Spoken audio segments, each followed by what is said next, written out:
Well, good morning, everyone. Welcome to this morning's study. And we're continuing on, beginning to look at the papacy.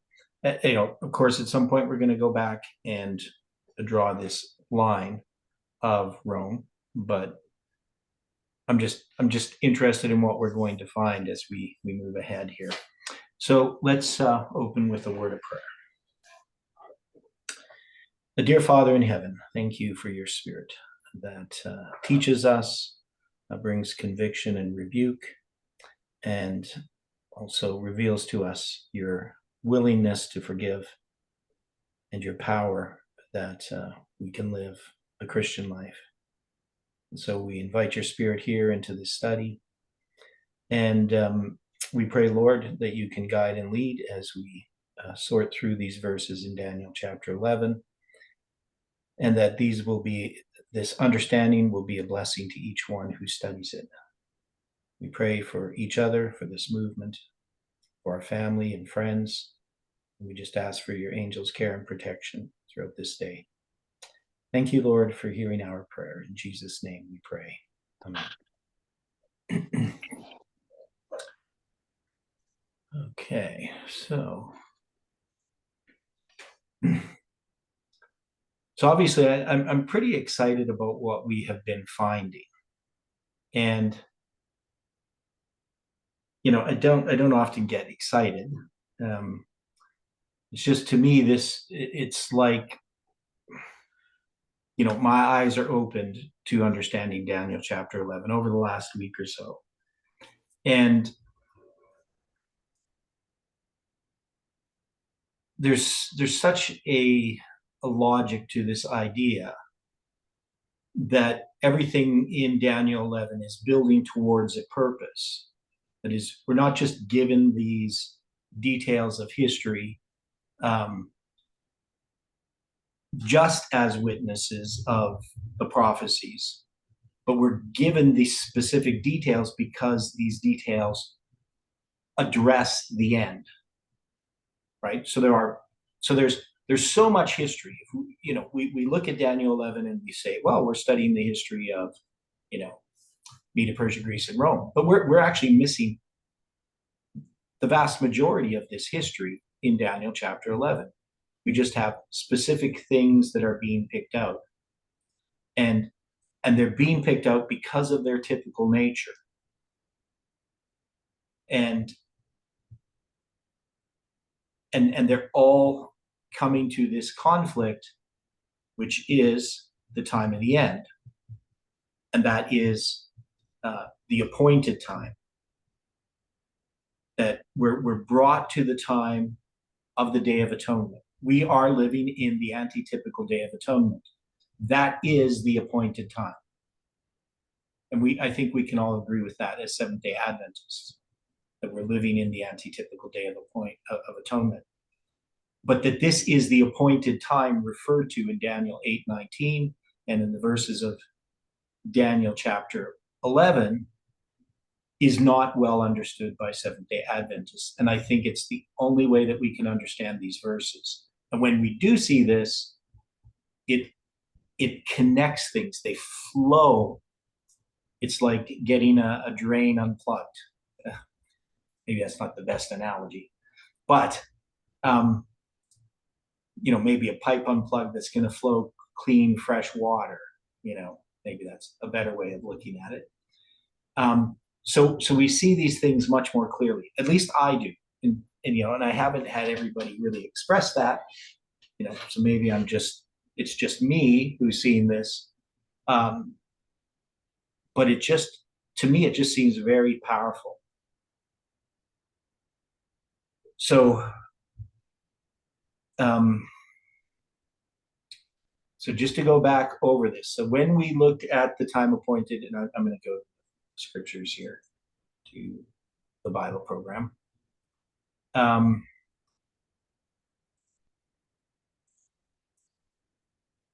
I guess this is something for me, it's just because it goes back to something that when I first became an Adventist and started studying the 2300 days, and I would see in Daniel 8:19, for at the time appointed, the end shall be.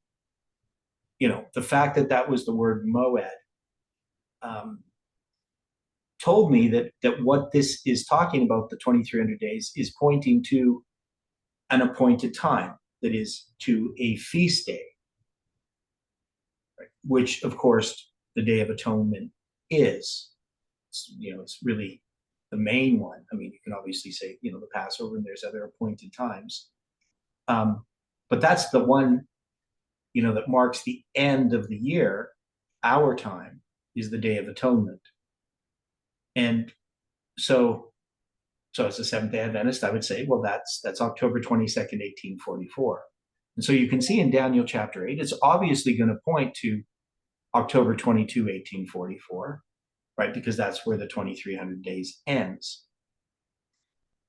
And then we know that we have, Daniel chapter 9 in there. We connect Daniel 9 with Daniel chapter 8. But we have a stronger witness of the connection of the two, which I've never seen an Adventist do, is by looking at Daniel chapter 10, verse 1, where we have now the angel Gabriel coming to Daniel. And it's going to be said, that Daniel, understood the thing, right? That's the debar of the commandment of Daniel chapter 9, and had understanding of the Mara, right? So he's going to have understanding of the vision, that is the vision of the evenings and the mornings.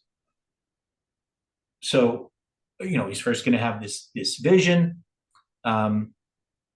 which, is showing the great controversy. It's going to address, the beginning of the 3 steps of the decrees that need to occur, right? I can't remember how Ellen White says it. All 3 decrees are needed for. I can't remember the word she uses, but it's basically, initiating, affirming, and completing, something like that. I can't remember the word she uses, but so we need these 3 decrees, and this is going to be the first one of them. And Daniel, of course, is praying regarding that. He's looking for the fulfillment of the prophecy regarding Cyrus that we have in the book of Isaiah. So obviously, Daniel knows that Cyrus was surnamed before he was born by God. But then the angel says, I will show thee that which is noted in the scripture of truth. So and then in verse 2 of chapter 11, now I will show thee the truth. And so he's now going to go through and explain these kingdoms, starting with Persia, because we have the end of Babylon, right? And so he's going to mention that in verse 1, because that's going to be when Babylon ends. And now we're going to have Persia, and then we're going to have Greece, and then we're going to have Rome, and then we're going to have pagan Rome. And in this, we're going to see that these are the kingdoms of Bible prophecy. They stand for a time, right? And then the next kingdom follows. But the one that is actually the kingdom under which the 70 weeks, the end of the 70 weeks, is going to be fulfilled, is the kingdom of Rome. And that's why Rome exalts itself to establish the vision. Rome has to be there to do that. And then we have, of course, Rome becomes the king of the north, and it has to conquer the king of the south. It has to make Egypt as part of its empire, right? So now we know that Egypt is, they're conquered by the king of the north in the Battle of Panium. So there's, that's really the end of the battles between that king of the north and the king of the south. But once Rome exalts itself to establish the vision in this history, it now becomes the king of the north, and it has to conquer not just the north, but also the south, right? And And then what ends up happening? So as it moves through this history, we're going to see, it's going to go back to this league, right? It's going to show why Jerusalem is destroyed. It's going to talk about the diaspora. So, the Jews are scattered, Jerusalem's destroyed. It's and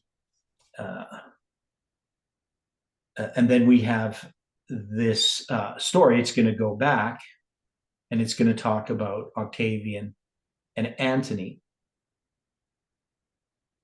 And so there's this repeat and enlarge that occurs in this history.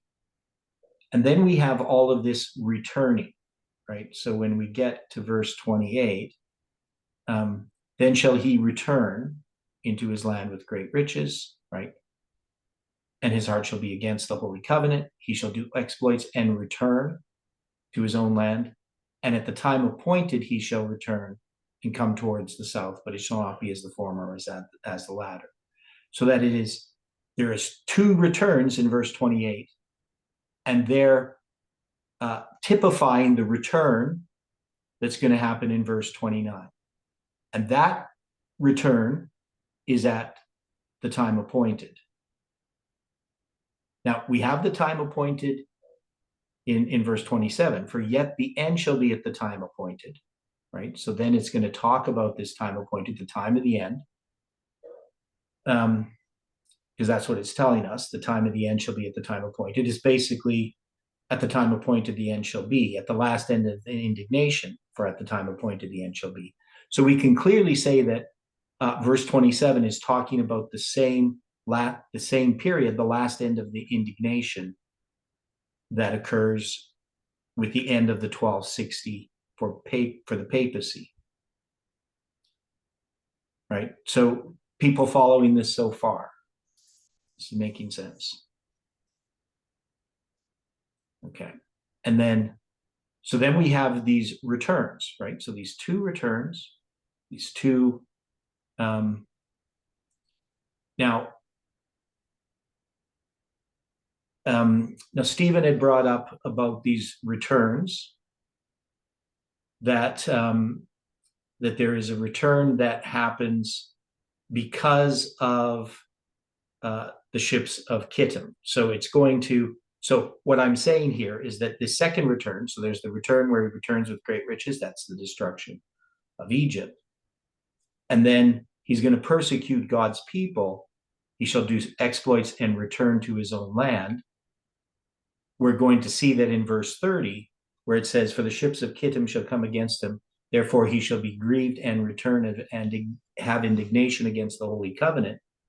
That this is a part of that, the latter return, right? The latter event, right? So you got the former, that's when he returns after the conquering of Egypt.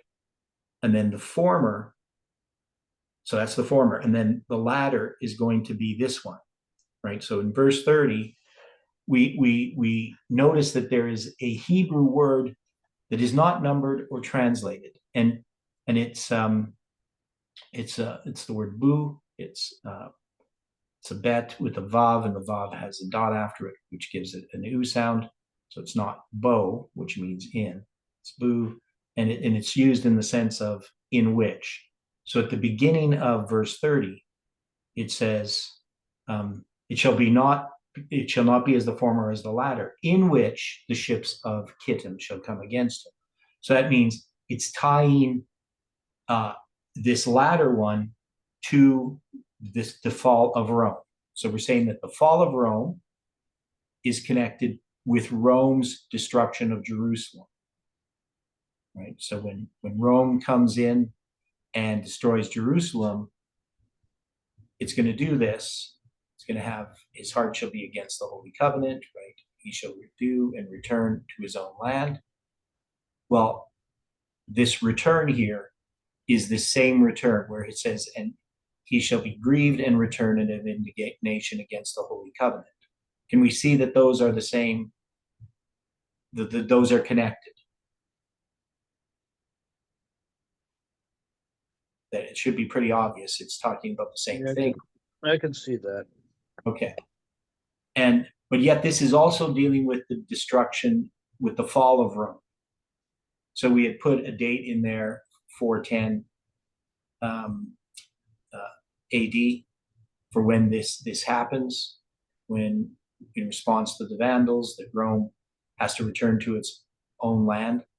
And now what's going to happen with Rome? So it says he returned, shall have indignation against the Holy Covenant. So shall he do. He shall even return and have intelligence with them that forsake the Holy Covenant. So he's persecuting the truth, but he's having intelligence with apostate Christianity, right? So we can clearly see that that's the history of what happens with the fall of the Roman Empire, right? So the Western Rome is going to fall, but Eastern Rome is still going to stand, right? It's still going to be there. Okay, so this is the fall of the Western Roman Empire. And so the Western Roman Empire, we always talk about the fall of Rome, but it's the fall of the Western Roman Empire. We're going to end up with Roman Catholicism, right? So when it says arms shall stand on his part, this is going to be on the part of who, right? Because we're talking about Rome. So when it stands on his part, that's going to have to be the part of those that forsake the Holy Covenant, correct?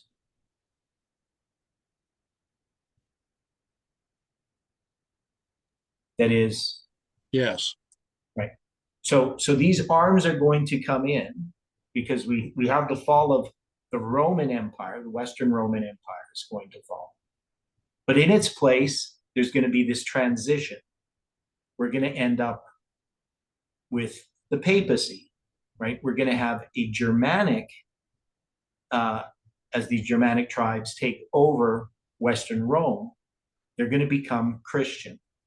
But that Christianity is apostate Christianity. It's those that forsake the Holy Covenant.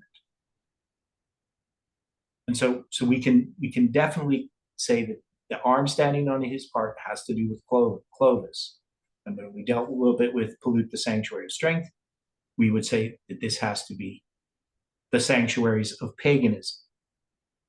But here, instead of what we saw in Daniel chapter 8, where it talks about the papacy lifting up and exalting paganism, this is talking about the removal of paganism in order for the abomination that maketh desolate to be set up, right? The placing of the abomination of desolation. So that's why we have this word sir here in and shall take away. So 5493. That's going to be the word sir, right? And so what's being talked about in Daniel chapter 8 is, we studied the daily, that it's talking about the same history, but it's talking about a different aspect of the history. This is talking about the one that hinders having to be taken out of the way. This is 2 Thessalonians chapter 2. And that's why, to me, it's so difficult for somebody to say, that the daily is, Christ's heavenly ministry, that's what's taken out of the way, because that's the way they had Sabbath School Quarterly back in 2012 in the, I believe it was the fourth quarter, 2012, they did a quarter on the book of the two books of Thessalonians, right? And they're going to address 2 Thessalonians chapter 2, and they're going to say the thing that has to be taken out of the way is Christ's heavenly ministry. And there's no commentary I'd ever seen that had ever said that the thing that was hindering the man of sin was Christ. It's always pagan Rome. You can look at any commentary, Adventist or otherwise. That's what we've always understood about 2 Thessalonians. Plus, we have Ellen White's commentary on 2 Thessalonians chapter 2, dealing with the transition from paganism to papalism. We have Miller's comment. Miller's commentary on it too, don't we? Yeah, but they don't accept Miller. I'm just saying, Right, from the church, they don't right. accept. But Ellen White is pretty clearly giving the pioneer view on the daily in the Great Controversy, where she's addressing Second Thessalonians, and I want to go there. So we're going to go, and it's chapter 3.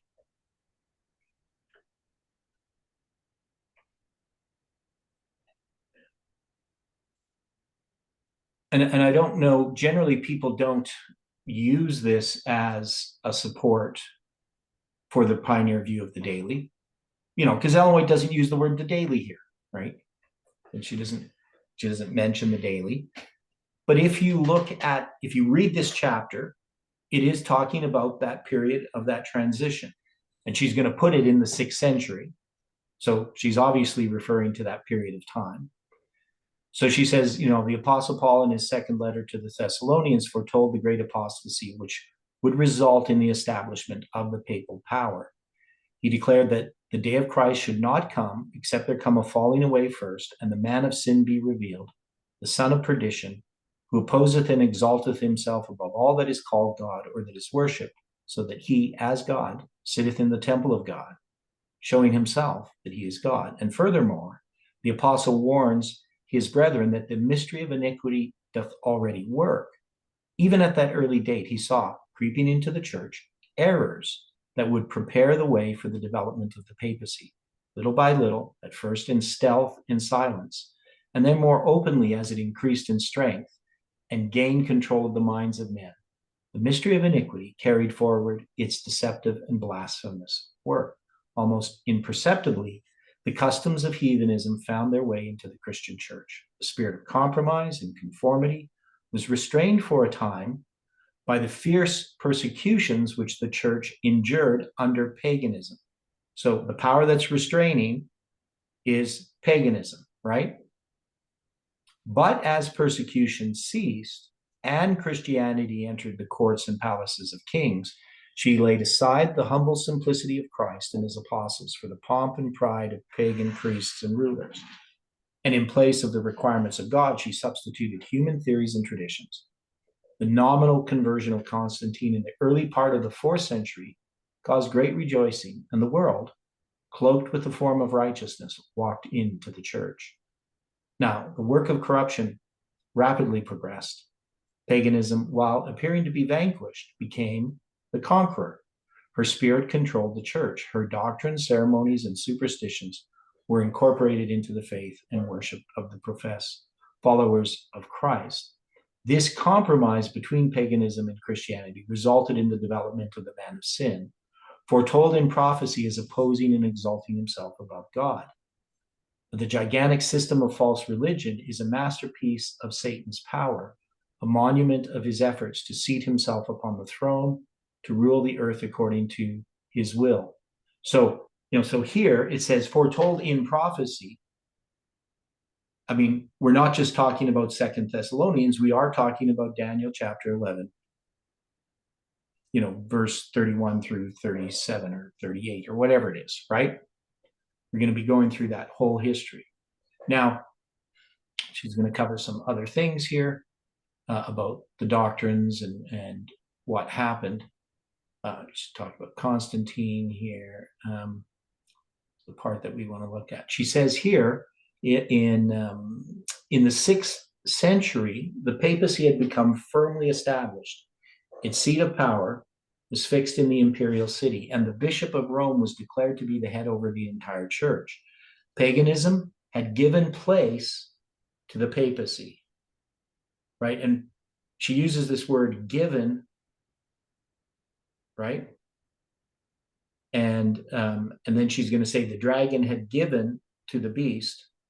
So when we looked at Daniel 11, verse 31, and it's also in 12, verse 7, no, not 12, verse 7, 12, verse 11, it's going to say that he's going to set up or place the abomination of desolation. What is the Hebrew word that's translated as set up or place?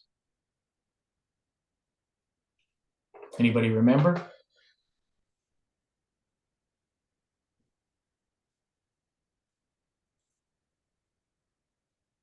Because they could translate it in both places of the same. So it's going to say, and he shall take away that sir, the daily, Talmud, and shall place the abomination that maketh desolate. So what is the Hebrew word that's translated as place in Daniel 11, 31, and as set up in Daniel 12, verse 11?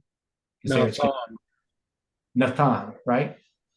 Which Hebrew means 54:14. Yeah, and it means to give, right? Okay.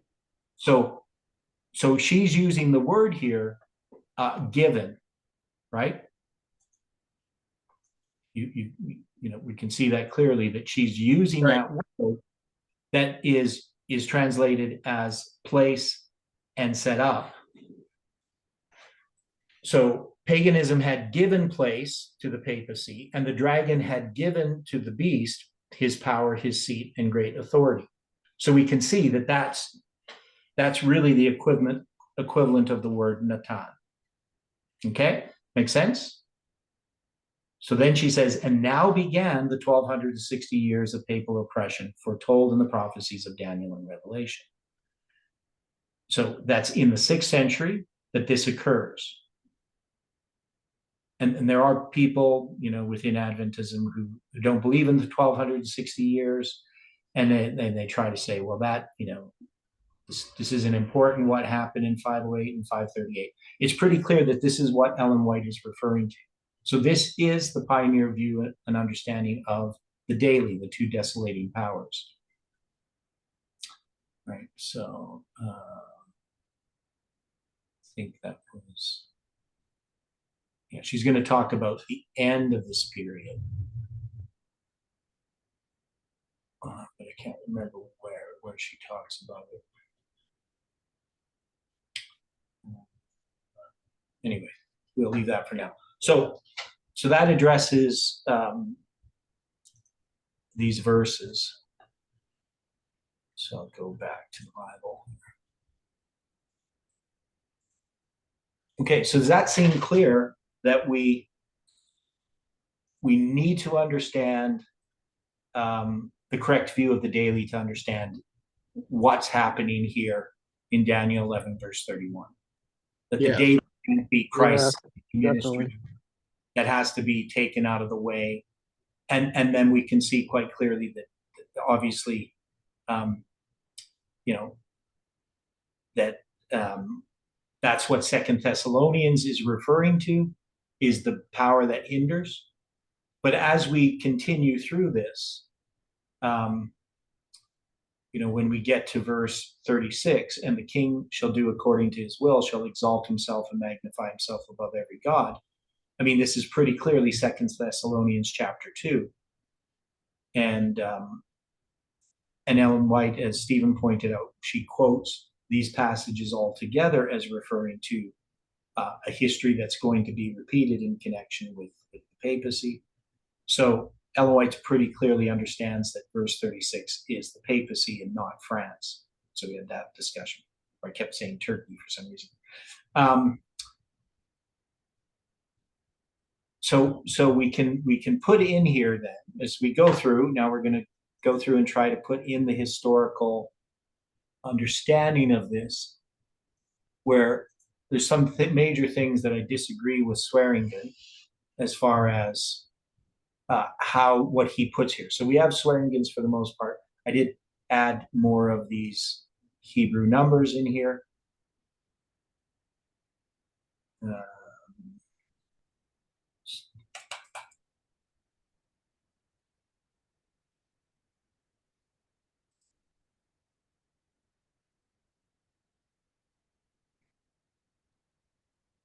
It's good that you're putting the Hebrew numbers in there so people can look them up. Yeah. Bring it all together. Yeah. Okay. So when we go here to verse 30, so we pretty much put that in there. That I don't think we have problems with what we put as far as the historical application. We changed some of these things. Western Rome.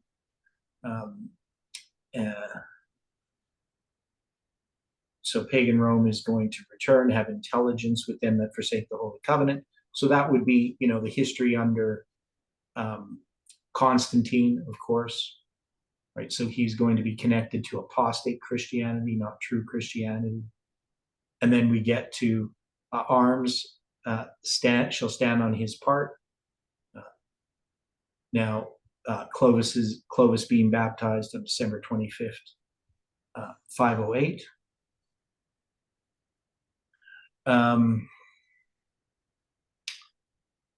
And so when we dealt with the polluting of the sanctuary of strength, we're not looking at this as Christ's heavenly sanctuary that's polluted or anything like that. This is the pagan sanctuary, so this would connect with Daniel chapter 8, right? With the place of his sanctuary being cast down. And then the taking away of the daily here, this is the removal of paganism. This is not paganism being lifted up and exalted in this description here. And then they're going to place, and I'm just going to put here, give the abomination that make it desolate. So this is the setting up of the papacy in power over church, state, and conscience of Christians in 538. So we get 508 to 538. So that's verse 31. And then such as do wickedly against the covenant. Now, I don't know if I would, so this is Swearingen. He says, those who turn against the gospel through recantation. So I've never thought about it this way.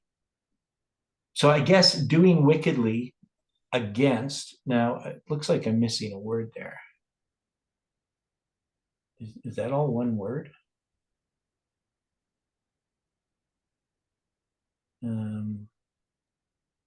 I don't think you're missing a word. It just looks strange. Put a space between the two. Between what? Okay, your space is already there. Yeah, space is there. It's just, and such as do wickedly is 7561. That seems odd.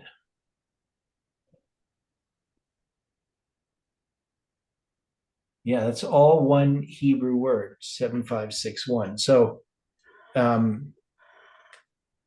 it's a lot of words. I would have thought that, there would be, but there, I guess there isn't really a word for against. It's just part of the word itself.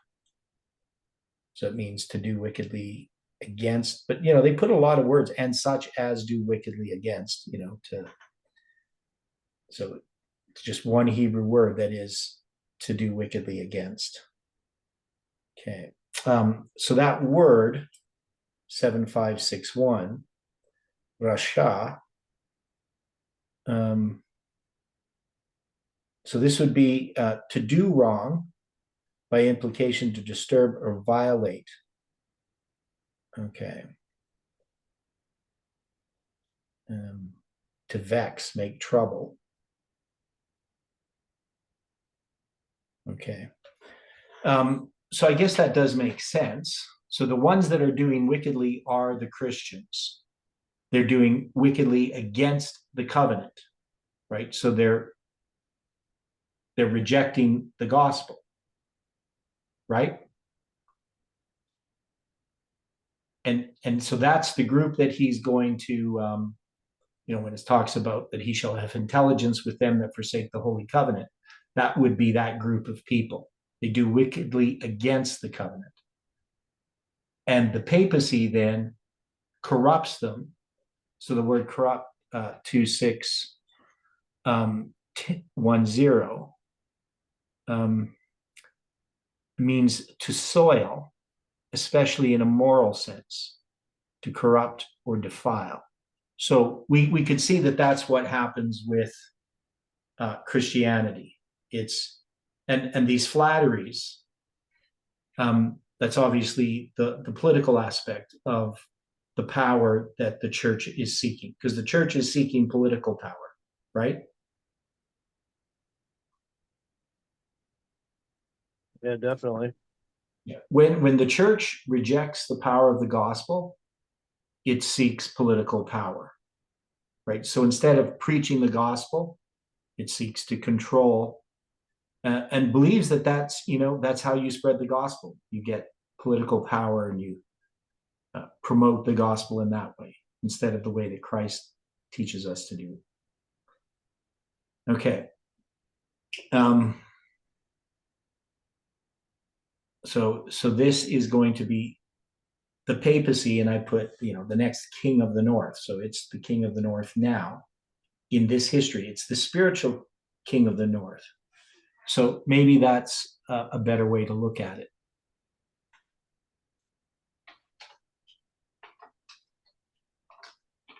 Now, why would I want to put spiritual king of the north there? What has happened in 538 that moves the king of the north from literal to spiritual?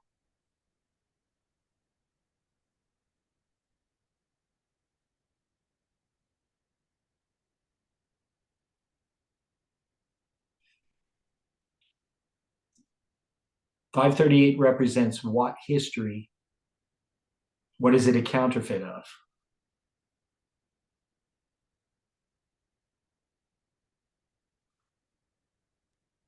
The week of Christ.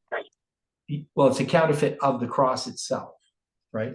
So in that week of Christ study that we did, when we had the dates on the top going from left to right, dealing first with Christ's baptism and moving through that final week, and we found this prophetic mirror structure.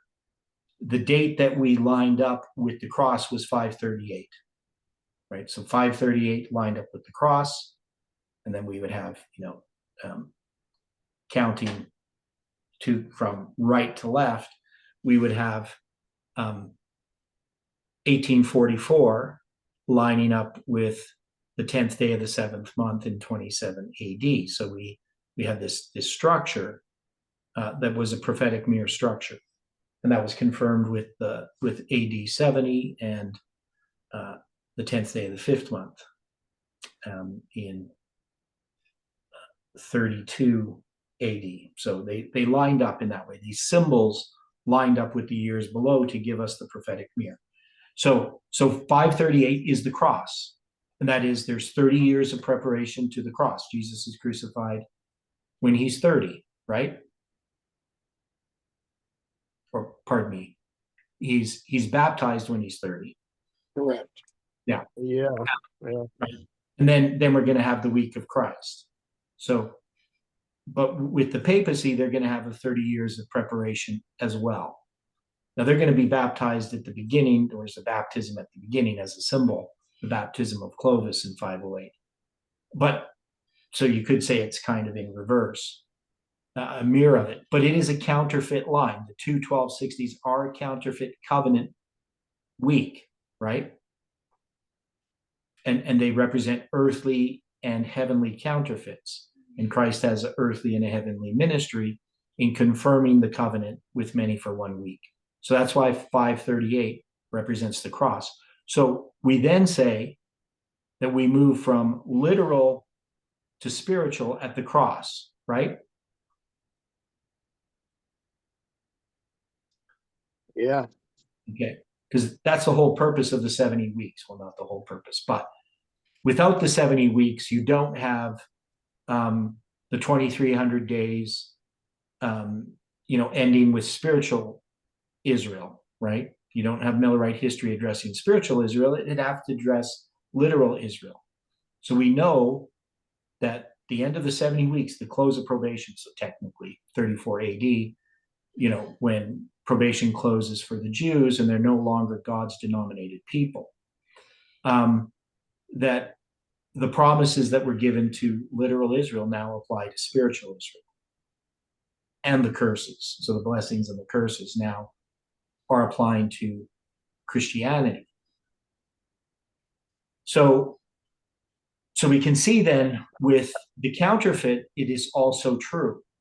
Like you can talk about the king of the north in a literal sense prior to 538, but you can't talk about it in a literal sense after 538. So that is, you can't have Syria being the king of the north. You can't have Egypt being the king of the south. Right? It has to be the king of the south is France, which is spiritually Sodom and Egypt, right? Yeah. Yep. So, and we know that, we know that that's the case. So why would somebody say, well, it has to be literally Egypt in Daniel chapter 11, verse 40? That's the king of the south. When it says it's France. Yeah. The thing is, there's all of these present truth movement people who want to be Millerites and say that they're following Miller's rules, but completely disregard Miller's rules. And, I have discussions with them once in a while. I point these things out, but their answer is, we follow what the pioneers taught. That's their answer. Their answer, but they don't really explain in detail why. Yeah, because they just say, well, we don't care what you say because we follow what the pioneers taught. Now, the pioneers taught different things on this, right? So Daniel chapter 11, there isn't one unified view about what happens in Daniel 11, verse 40. There is a view, which is Alexander Keith's view, which is presented by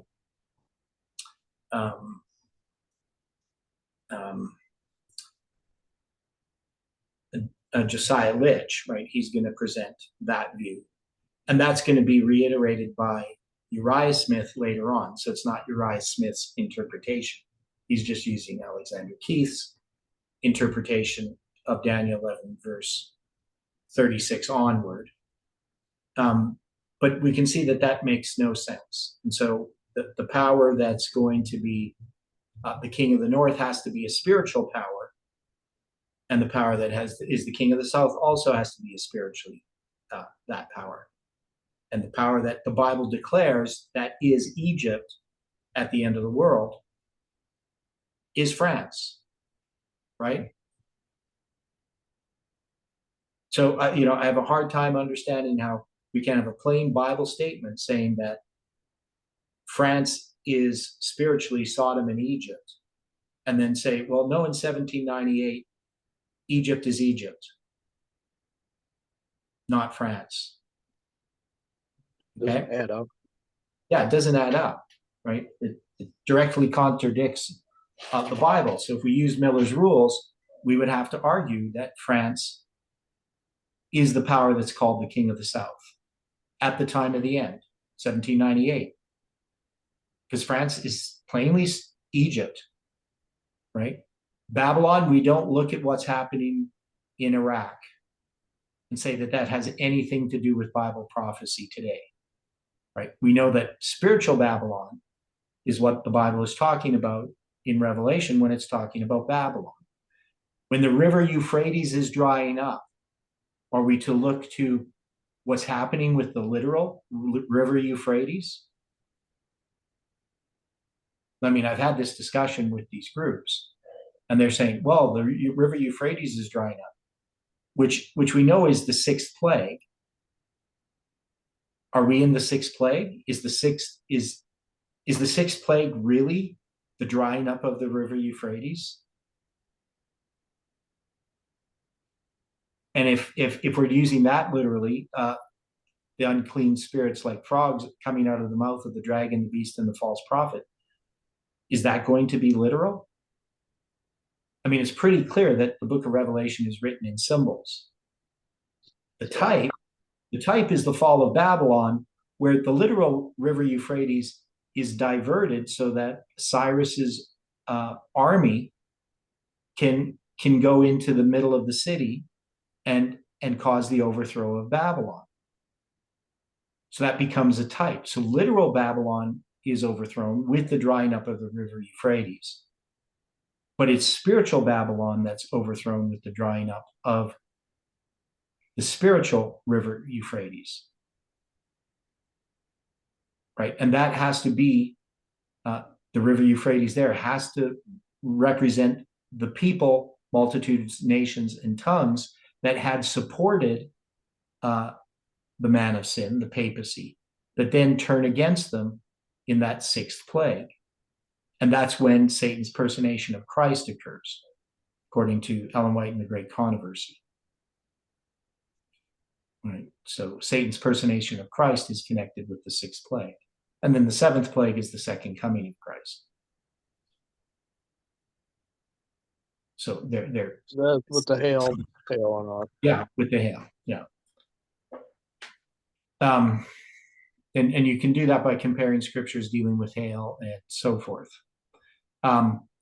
So anyway, we can see that this history here, it's really important to understand the change from literal to spiritual to get the correct view of Daniel chapter 11, verse 40 and onward, right?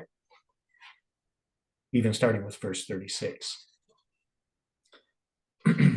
Okay, so I don't know if there's anything that we would have to change in verse 31 and 32. I think we got that correct. Now it says in verse 33, and they that understand among the people shall instruct many, yet the faithful shall fall by the sword and by flame, by captivity and by spoil, many days. Okay, so in verse 33, what do we have happening in this verse? That this is the persecution of Christians. So there is a true people, right, that are spreading the truth.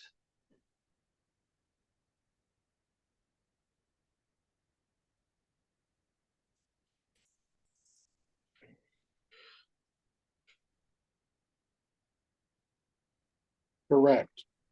Yeah. Now, when you look at interpretations of this text,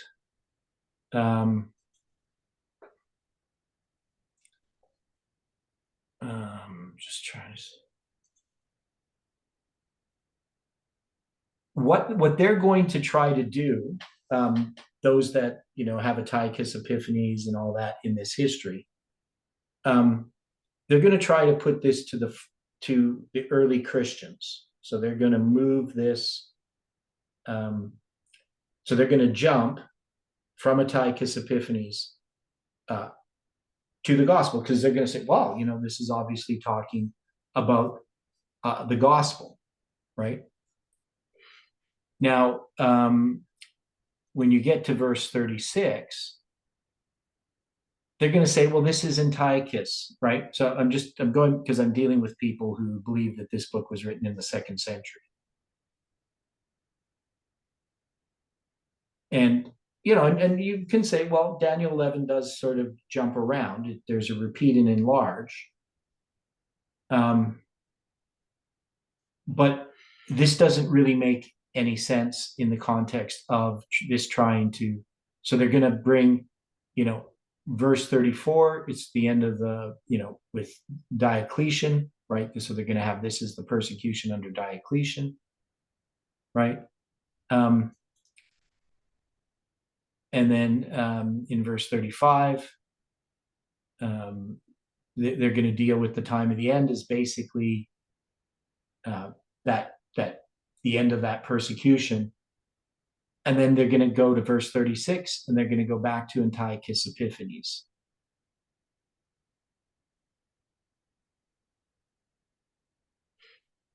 And then they say this here. So I'm going to read this. This is Adam Clark. Now he says, it's going to say here, till the indignation be accomplished, for that is determined shall be done. Right. So we talked about this, and we're gonna go through this. But he says, this is the same as what was called in Daniel 8:19, the last end of the indignation. and Daniel 9:27, the consummation, means of an end of consummation of God's indignation against the Jews. And this seems more clearly expressed in Daniel 12, verse 7, when he shall have accomplished to scatter the power of the holy people. Now, so the problem here is that they're not going to recognize that there's two indignations. Now, it is true that there is an indignation that is actually in Daniel 12, verse 7, but that's going to be the first indignation, because that's going to be about the Jews. But this here, they shall prosper till the indignation be accomplished. We already know that this is the papacy. And so that's going to be the last end of the indignation. So they don't understand that. And so they're trying to fit these things into this history. So they're going to say, well, Antiochus Epiphanes, it doesn't make sense that, one of the big problems I have with this being Antiochus Epiphanes, lots of them, but it's pretty obvious that Jesus and Paul both see the abomination of desolation and this characteristic that's here as future, right? So, I mean, but I just wanted to point that out, that there's these different views. So you have the views that try to tie this to Antiochus Epiphanes, and then you're going to have the views that try to tie this to France. And they're both the same species of error.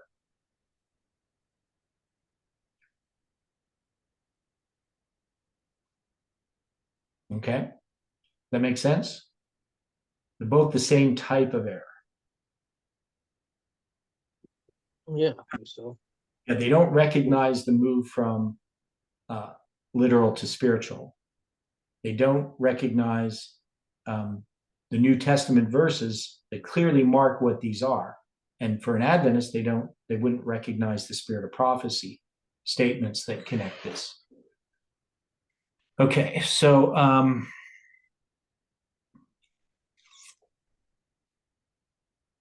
if we're looking at this again, and we're going to try to figure out what we should do. So we have the persecution.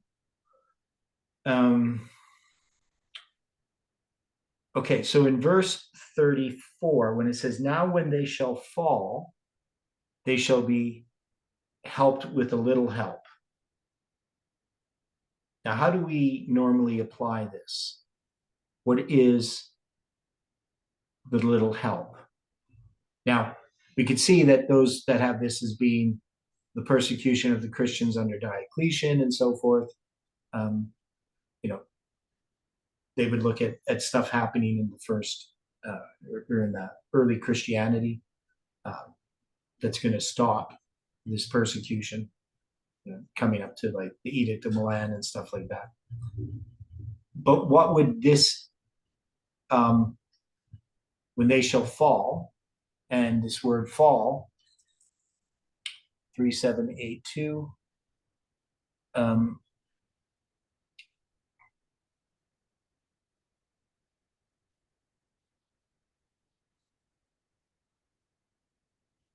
is to totter or waver, weakness of the legs, especially the ankle, by implication to falter, stumble, faint, or fall.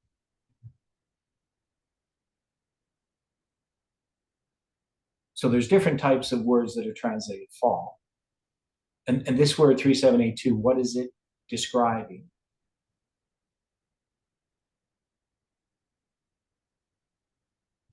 So we have in the verse before, in verse 33, yet they, the faithful, shall fall by the sword, by flame, by captivity, by spoil, many days.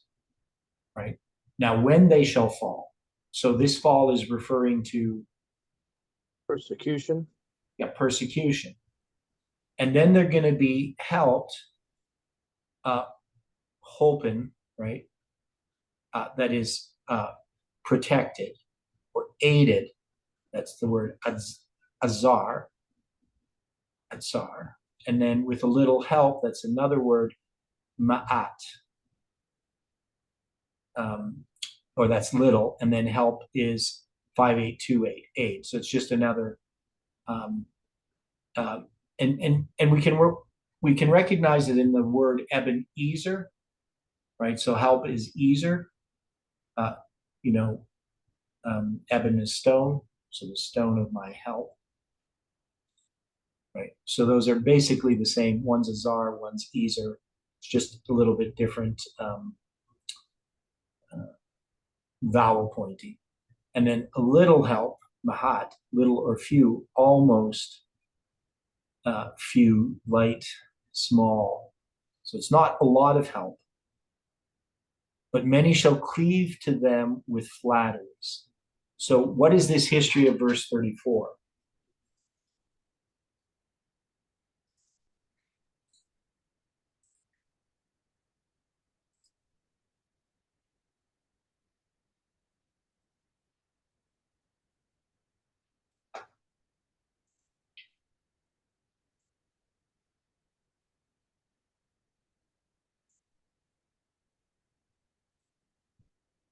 Okay, so we know Revelation chapter 12, is this talking about the same history?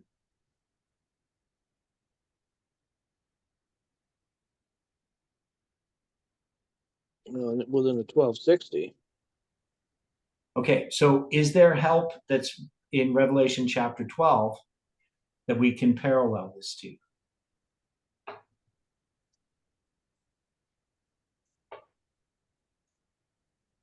Because you got the woman and the dragon, you have this persecution.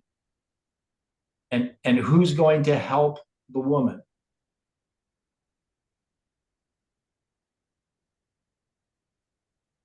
Oh, flood. You got the flood. Well, the flood is going to persecute the woman. No. Oh. In 12:16, it says, the earth helped the woman, and the earth opened her mouth and swallowed the flood which the dragon cast out of his mouth. So this is something that occurred during Dark Ages, 1260. yeah. So, and this is going to be the earth helping the woman. This is the new world, right? United States and Canada, right? The Christians flee persecution in Europe and they go to the United States. So they're helped with a little help. Now, but then it says, but many shall cleave to them with flatteries. So we know that there is still going to be some that are going to cleave. Now it says to them. So I'm just trying to see this here. Papal influence, still be papal influence. Yeah, so that doesn't mean everybody's going to. Yeah, I'm just trying to see here this cleave, to twine, that is by implication to unite or to remain. Okay, so some people are going to remain. They're going to cling to these apostate churches, right? But some are going to flee, right? So the earth is going to swallow up the woman. So the United States becomes this place of refuge, right? So we all understand this. But this is important in understanding Daniel chapter 11, that it's preparing us to understand the later verses, because we know the United States is going to be part of this prophecy. And so here, by comparing scripture with scripture in 11 verse 34, we can parallel it with the United States, which is going to be mentioned later, because it's going to be the one that's going to be in Daniel 11 verse 40b as part of,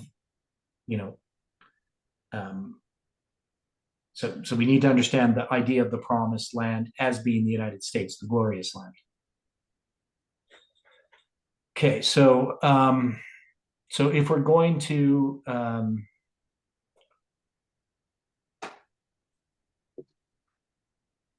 it's going to be helped with a little help. This would be we need to put in Revelation 12 verse 16. Okay.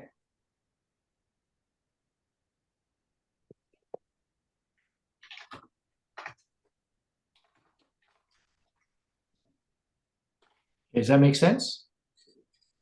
I always spell get my L and A backwards. Seems to line up. Okay. But many shall cleave to them with flatteries. So, I don't really like this prospects of material financial gain. That's probably true. But these would be,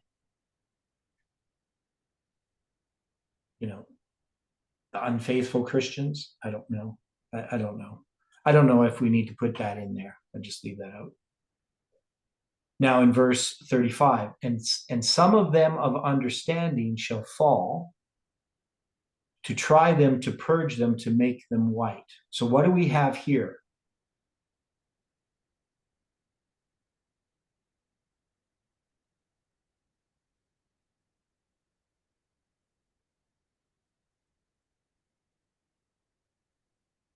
So what history is here?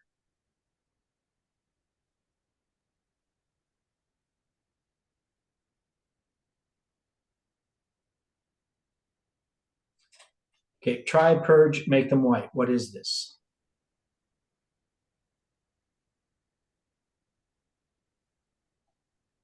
Try, it says, the try. Try. So you're going to try. them. Yeah, so test them, right? Yeah.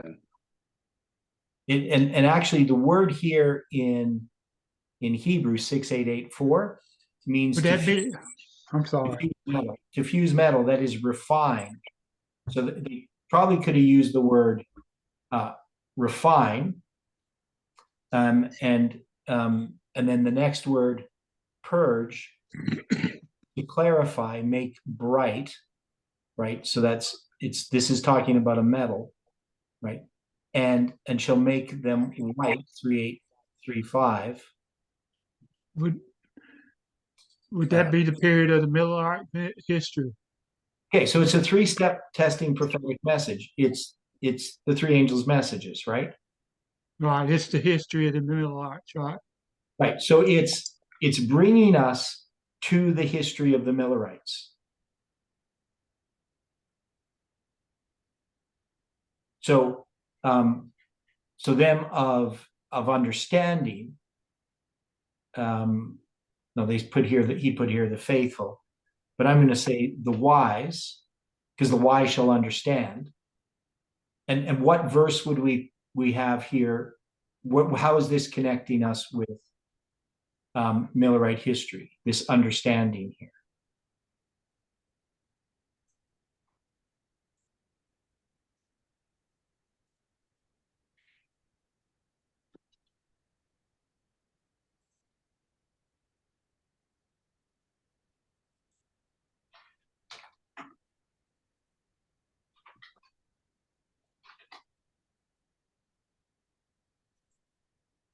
Would Habakkuk 2 have something to do with? Okay, so in Habakkuk chapter 2, it says, so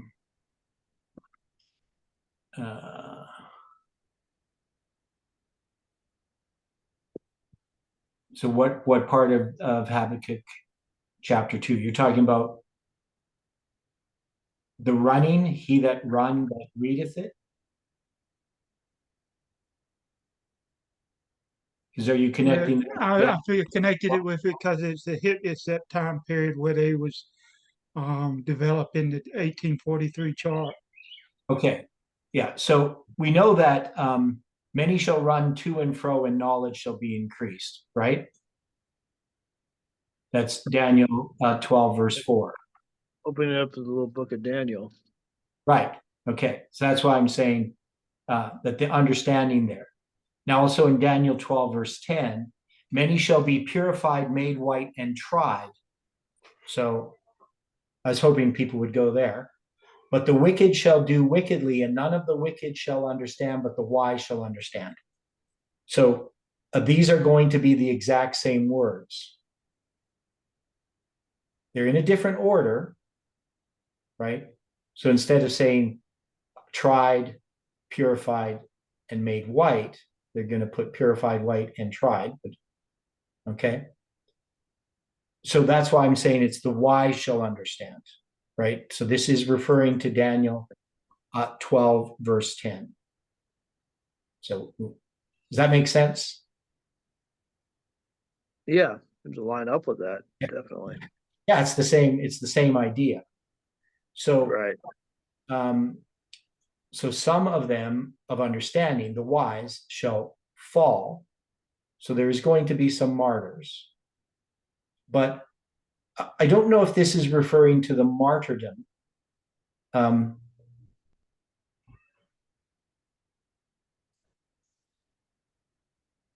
They're going to fall, but so this falling is to try them, to purge them and make them white. So obviously if this is referring to Millerite history, this would just be persecution itself. Well, trying a different, in a sense that there's a lot of different doctrines floating around. Right. So they had to purge out what's correct and what's not. Right. And there is persecution, and I'm still not.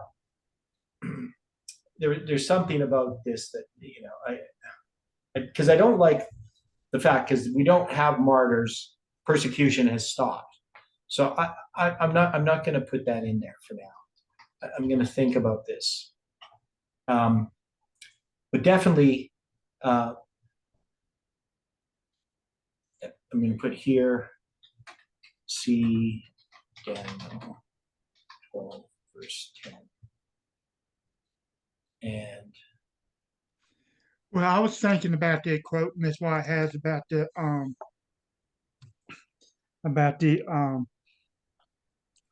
when they kicked them out of the Methodist church. yeah, yeah. So there's a type of persecution happen. Yeah. But it's not just persecution. So Right. so anyway, so you would see Daniel chapter 10, 12, verse 10. It's the same. It's telling you the same thing. It's telling you that they're the wise that understand. Now it says, even to the time of the end. Now, so that's how they're translating there, even to the time of the end. And so if we look at this word, even to,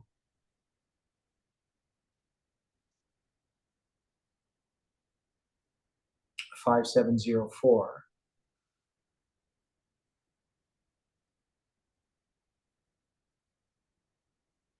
So this word can be translated quite a few ways. It's a preposition, right? So prepositions are really funny things. We have lots of them in English. They don't have very many in Hebrew.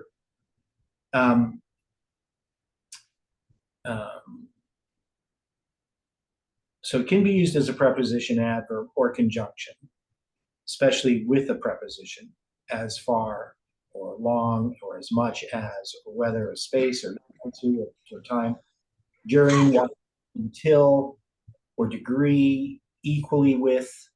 Now, so what I'm saying is that this is not even to the time of the end, that this is in that period of time of the time of the end. So, right, so it's not saying that this persecution is just happening up to the time of the end, right? It's talking about the time of the end, because the time of the end is yet for an appointed time. But we say that the time of the end is not just 1798, right? It's this period of time.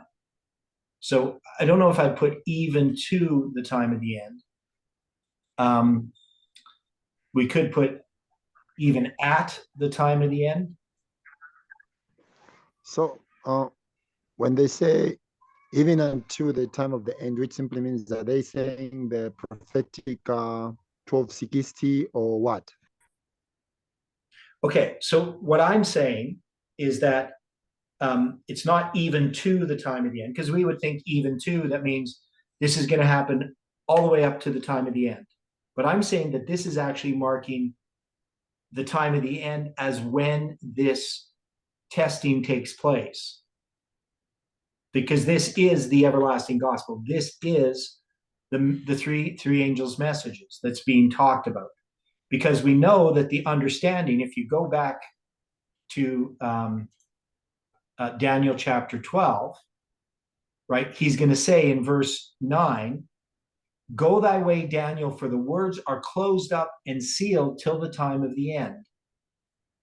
Many shall be purified, made white, and tried, but the wicked shall do wickedly, and none of the wicked shall understand, but the wise shall understand. Okay, and then it's going to go back and say, from the time that the daily shall be taken away, that is, sir, removed, and the abomination that maketh desolate, given, set up, there shall be 1,290 days. Blessed is he that waiteth and cometh to the 1,305 and 30 days. But go thou thy way till the end, for thou shalt rest and stand in thy lot at the end of the days. So what I'm saying is that this verse is not talking about this testing, this trying, purging, and making them white as happening during the 1260. This is referring to a testing that happens at the end of the 1260, at the time of the end. Does that answer your question?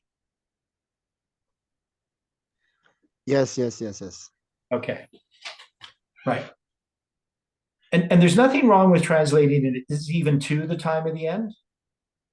It's just that in English, it's not as clear as it would be in Hebrew. Right? So it's a purging at the end, you said? The purge? Yeah, so this is talking about the everlasting gospel. So this Wouldn't it be part of the Protestant Reformation? No, that's what I'm saying is this is Millerite history. This is the three angels' messages. Right? So this is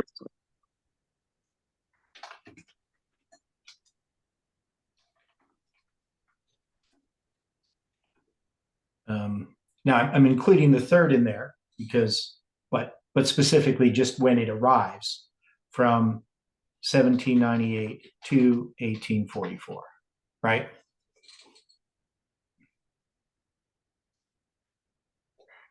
So we're saying the time of the end. We're just going to say this is going to be 1798. Okay. Because it is yet for an appointed time. So because we're looking here at what Swearingen put in here. Now, the appointed time is not the persecution, the papal persecution. It is, 1844.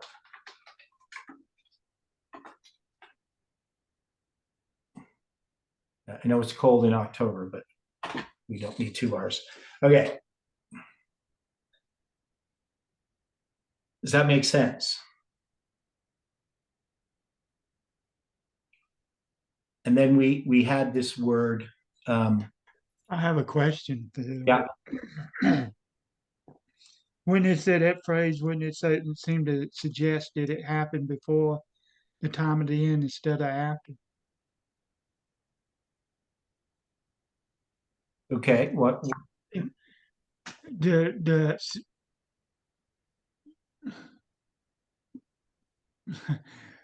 This happens after the time of the end. It's not happening before the time of the end. Okay. I was just trying to. Okay. Because when we look at Daniel chapter 12, it's clear that it's referring of the period from the end of the 1290 to the end of to the 1335, right? And the tarrying time afterwards. Right?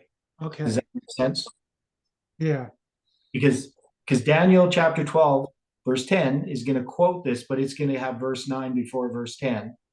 And it's going to have the other verses after. And so not whatever it is, 12. And that's going to make it clear that this is talking about the period of Millerite history when the book of Daniel is unsealed, because it's going to be sealed to the time of the end. So that means it's unsealed afterwards. And it's in this unsealing of the book of Daniel that you have that many are going to be purged, made white, and tried, right? So it's not gonna, so this is the same period of time. So it has to be after 1798, not up to 1798. All right. Thank you. So it's the three angels' messages. So I think that's really clear that you have to do it this way. Okay. And the appointed time, again, we have the time of the end and the appointed time. And we say the time of the end is 1798 and the appointed time is October 22, 1844. Because that's the moed, right? You know, I could put here the 10th day, the 7th month. Okay. So you can see how this is just flowing really well as we go through this. That it's all Yeah, it seems to line up pretty good at this point. yeah. Okay. So then we have verse 36. So we've dealt with this quite a bit. Obviously, the king of the north here. So this is papal Rome. Shall do according to his will. Now, it's of course it's going back and talking about the period of the 1260 years, right? So, and I can see why, you know, if you just did a superficial reading, you would sort of say, well, you know, that this is the period of the 1260 that's mentioned in verse 33 to 35, but it's talking about the end of the 1260, right? So it's going to talk about what happens during the 1260 and then what happens at the end of the 1260.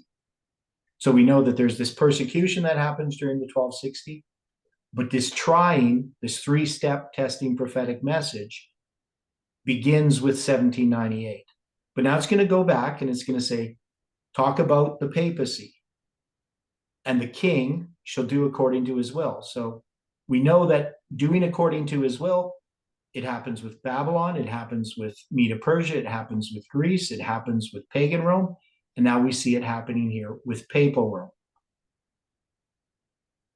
And so Stephen brought that up, that some people try to apply this to a new power, because, but it is a new power. It's now introducing the papacy as the papacy, not just as the king of the north, right? And so he does according to his will. He exercises power over all Christendom. So that's Swearingen's word, right? But I mean, that may be true, but I would just more, you know, this is a marker as with Babylon, Persia, Greece, and pagan Rome. Each of these have this characteristic. Okay. So he shall exalt himself. Okay. So we would just point a person here. I'm not going to do that there.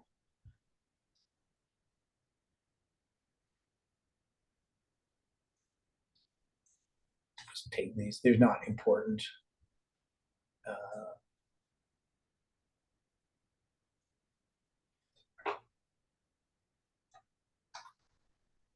think it was a little bit arbitrary. Okay, so we would just say see 2 Thessalonians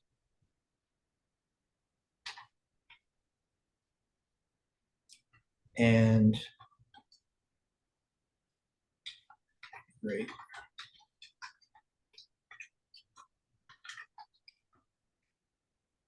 Okay. So you're going to see 2 Thessalonians and Great Controversy chapter 3. So we know that that's the papacy.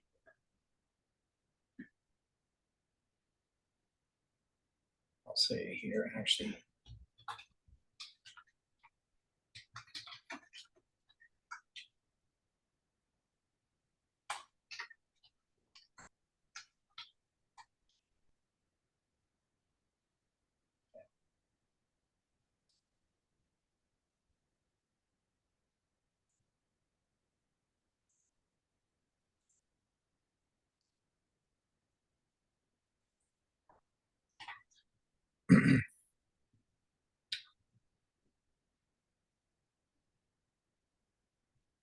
So, and he shall prosper till the indignation, 1260 years, be accomplished. So that's 1798. So again, it brings us to 1798. For that is determined shall be done. Okay, so I mean, it's nice to say God foresaw the papacy would rule for 1260 years, but why is it saying that is determined shall be done? I mean, it's true, God foresees this, but there's something more going on here.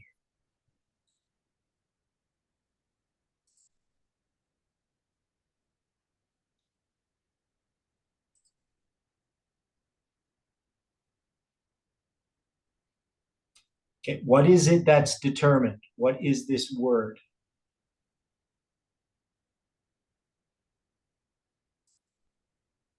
Maybe weighing things out. Okay, well, the Hebrew word means to cut, But, okay. right? Now, depending, of course, on the form of the word. To cut, sharpen, decide, decree, determine, maim, move, be decisive, be mutilated. And I'm going to look here in my other part. So,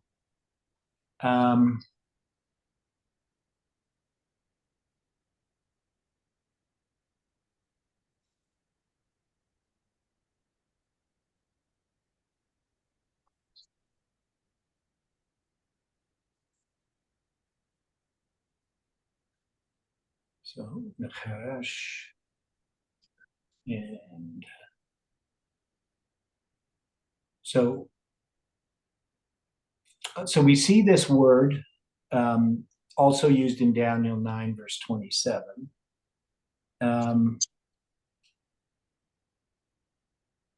Actually, Daniel 9, verse 26 and 27.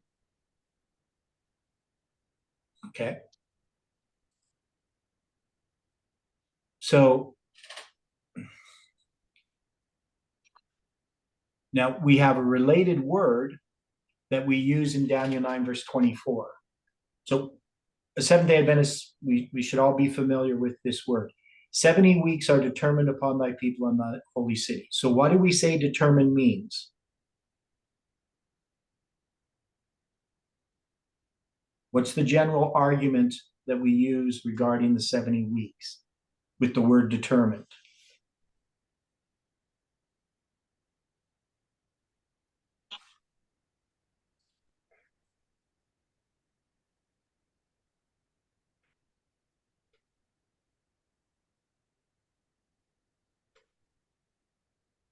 That they're cut off. Okay, that they're cut off, right? So we can see it's the same word, right? Now, basically, it's the same word. Now, they are spelt differently. And one is 2852, the other one's 2782. So they are different Hebrew numbers. And so I'm just looking up here in Brown Drivers Briggs, and so one is karatz. That's the word that's translated as determined in Daniel 11. And Daniel 9, verse 26 and 27. So it'll talk about in verse 26, unto the end of the war, desolations are determined. And in verse 27,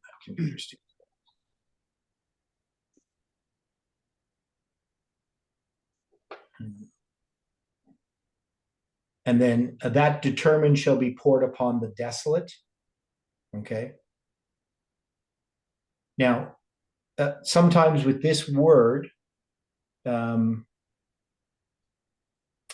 if you look at Strong's, it's going to give you a little bit different way of looking at the word itself. Because, it could mean to point sharply or to cut off, right? To cut. And then this one that's to divide or determine, right? So they're related words. They're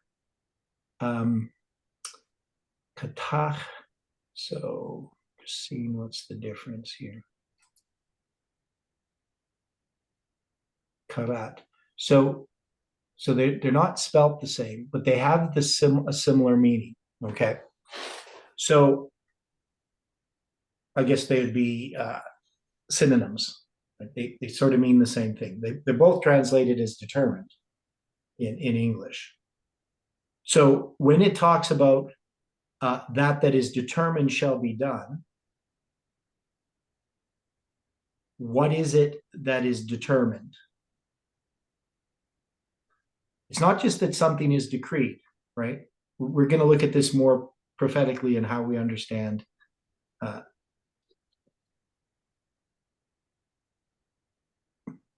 these other determinants.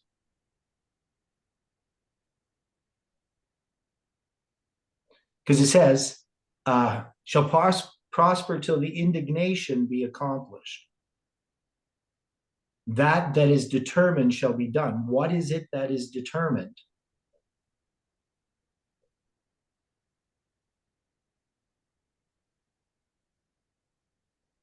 Now we know the 70 weeks are cut off from the 2300 days, right? Are the 2300 days cut off from anything? No. What's that? You said, are the 2300 days cut off from anything? Yeah.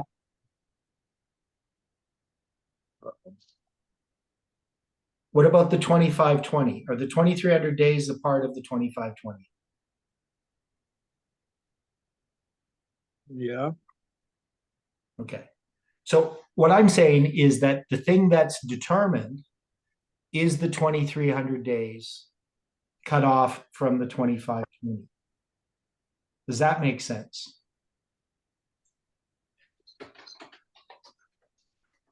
Something to think about. I just think it's a reference to the 2300 days. Yeah, I'd say. We could even say, well, maybe even a better way, because it is true, we could put it to the 2300 days, but we could also say maybe the 45 years. How's that?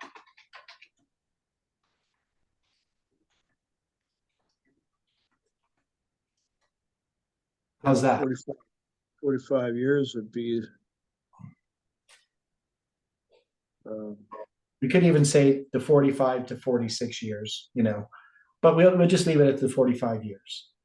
All I'm saying is that the determined here is referring to something that is cut off. So like even where it says in Daniel 9:26, and unto the end of the war, the desolations are determined. Well, we can say being cut off, like that is they're part of a period of time, right? So the end of the time period. Yeah. The end of the time period instead of the end of the war. Yeah. Yeah. So these determined things, they can be, I mean, it can be to something that has been determined or figured out or decided, right? Yeah. But even in the word decisive, what do we have in the English word decisive? What does it mean? Literally. What's the root? If you looked up the etymology of the word decisive.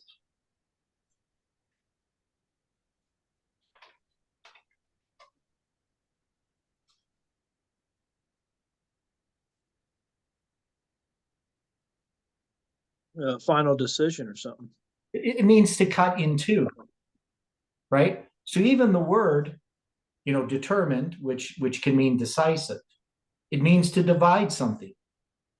Oh yeah, yeah. Okay, right? because when you decide, you make a choice between something. So you divide your choice, so to speak. And you can see in the word like incisors, right? Those are a type of teeth. What are your incisors in your mouth, if anybody knows anything about teeth? Your molars, No, your those are molars. oh, those are molars. Wouldn't that be your back teeth, the No, ones that's in the back? no, What is molar teeth then? the incisors are the ones that do the cutting. Okay, that would be your front teeth then, right? Yeah, right. Okay, So Okay. because things you bite into things and you cut them with your incisors, and your molars are used for grinding and so forth, right? okay. Yeah. So you can Uh-huh. see the word decisive, and you can see I'm just interested in words, but that's why that word means to cut off. Now, now we know that Christ is crucified in the midst of the week, right? So, and he shall be cut off, but that's a different type of word, right? That means to be killed, right? But here we have this determined under the war, desolations are determined. These are cut off. These are periods of time that are determined or cut off of these prophecies. So all I'm saying is that for when we talk about all of this stuff here at the last end of the indignation, for that is determined shall be done. I believe it's referring to those, as Miller does, he cuts off those 45 years. And that's what I think it refers to. I could be wrong that that's the period it refers to, but I believe it refers to a period. And I would say it's the period, the difference between the 1290 and the 1335. Okay, anyway, we're done, so we need to close with prayer. Okay. Dear Father in heaven, thank you for the study today and the things that we could learn. And we just pray for your presence throughout the day, your care and your protection. Help us, Lord, to be faithful in the little things that you give us to do and to represent you to all. Help us to think about these things and bring us together again to study them according to thy will, is our prayer in Jesus' name.